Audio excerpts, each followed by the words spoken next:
Over the past couple years that I've been working at Whole Foods, I've noticed it's only gotten worse. It's like you're walking around in the corpse of something that used to be. Squeezing the most out of one person until you can't squeeze no more, and then you do it to the next person. Whole Foods wants to have a progressive image. They want their customers to think that workers are happy and are treated well. Our team members are the lifeblood. They're the secret sauce of Whole Foods Market. Management does not treat us like that. People are surveilled. The rate at which people are work is pushed to go faster. I think Whole Foods treats us more like robots than something that they truly care about. Our goal is not just to help Whole Foods Market as a business. We want to be a positive change in the world. When you take that mask off, it's just another corporation like all the others. They're no different than an oil company or, a Walmart even. Being part of Whole Foods Market. Investing in team member growth and happiness is one of our key priorities. I haven't met a team member that hasn't struggled with how much we get paid. People have to work 2 jobs just to survive. They expect us to do so much in so little time. I feel like they don't care about our health and well-being, and this is why this union is happening. Workers at this Amazon-owned Whole Foods in Philadelphia are organizing for a union, and they could be making history.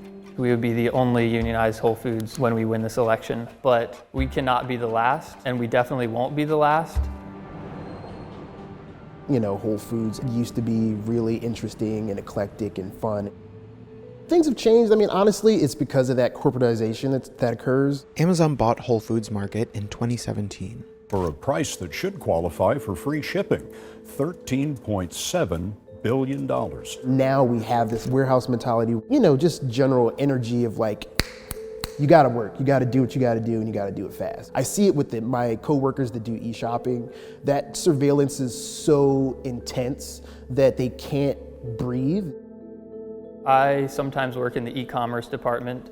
That is the workers who go around the store shopping orders that are put in online. They take items off of the shelf and put it into bags in the cart and then seal up those bags and send it off to whoever ordered it. However big or small the order is, you do have a certain time frame to finish that order before it's considered late. Workers say they are surveilled by the second and down to the item.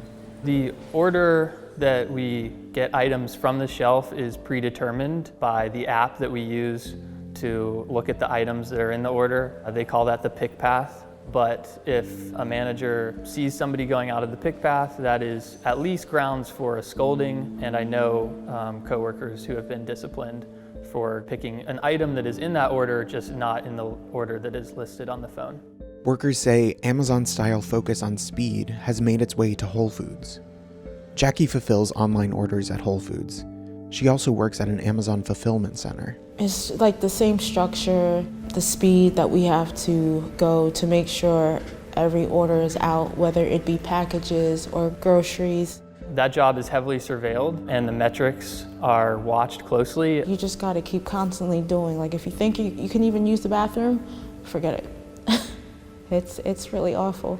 Since I've started working in that department less than a year ago, the rate, it's called the UPH, which is units per hour, of how many units we take off the shelf per hour, has been raised twice. It was about 65, which is very reasonable. Everybody can do that. I went up to 80. Most workers cannot attain that goal every single day. And then it went up to 100. I think it demotivates people when there's a rate that we're supposed to work at that is impossible.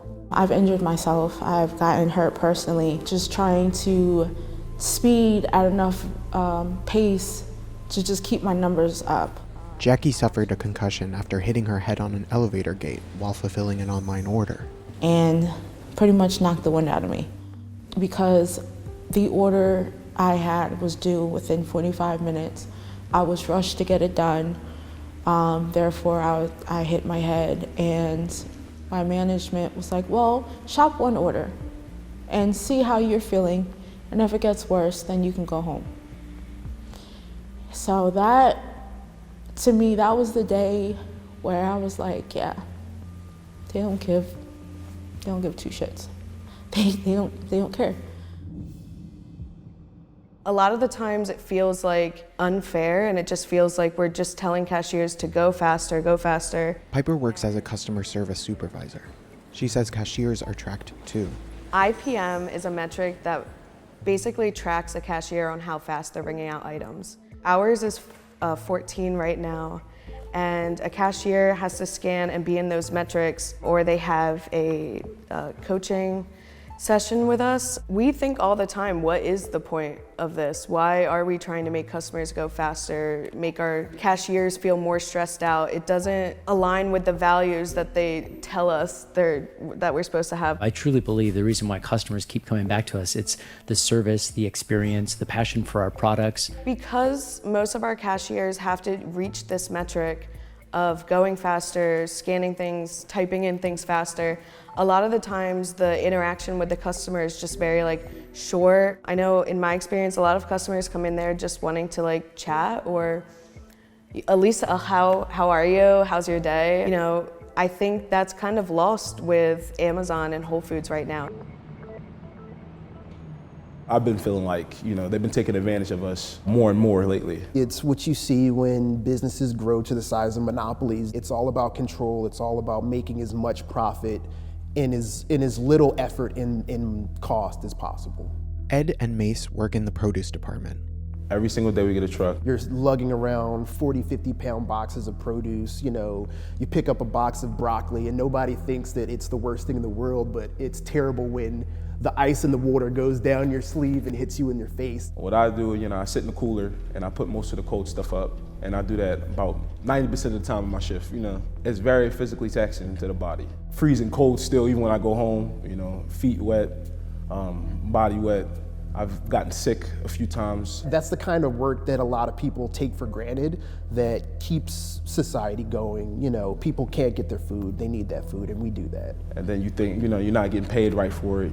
Workers at this location say they start at about $16 an hour. Most people can't afford rent on that. People have to work 2 jobs just to survive. The estimated living wage for a single person with no children in Philadelphia is $22.29 an hour. God forbid they want to start a life, get an apartment, have kids or something. It's frustrating, very frustrating. I think we're all frustrated. Upstairs, off of the sales floor, we have a break room. Outside of that break room, right at the entrance, there's a whiteboard that management updates. The metric that is written the largest is the sales from the previous day. You come in and you see a whiteboard that, kind of spits in your face yo, this is how much money we make, but you're not getting none of that. They're bragging in these meetings about how we're making 1.6 million before the weekend. That's before the 3 busiest days of the week. And you can't pay people enough to just be able to enjoy their lives. That money's going somewhere and someone's benefiting from it. It's not the workers. Amazon saw a net income of more than $30 billion in 2023. I haven't met a team member that hasn't struggled with how much we get paid. I know that I don't shop at Whole Foods, and I know most of my coworkers don't as well. We don't want to buy groceries and be broke after. So, it would be easier to go to other places that you can actually afford. Whole Foods Market has had a long history of being anti-union. Their founder compared unions to having herpes. Current Whole Foods CEO Jason Beekle has used less direct anti-union messaging.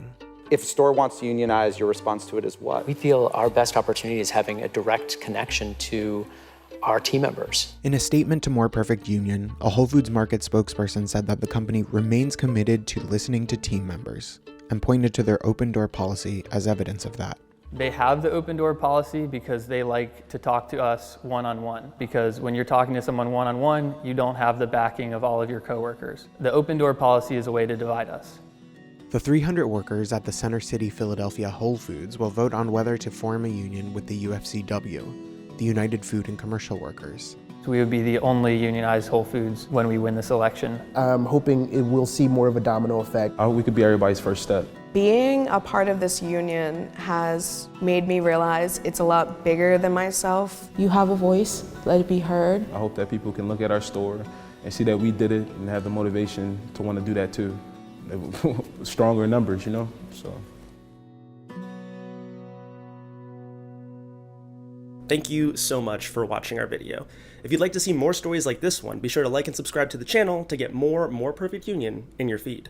And if you have any ideas for stories that you would like for us to investigate, just drop them in the comments below.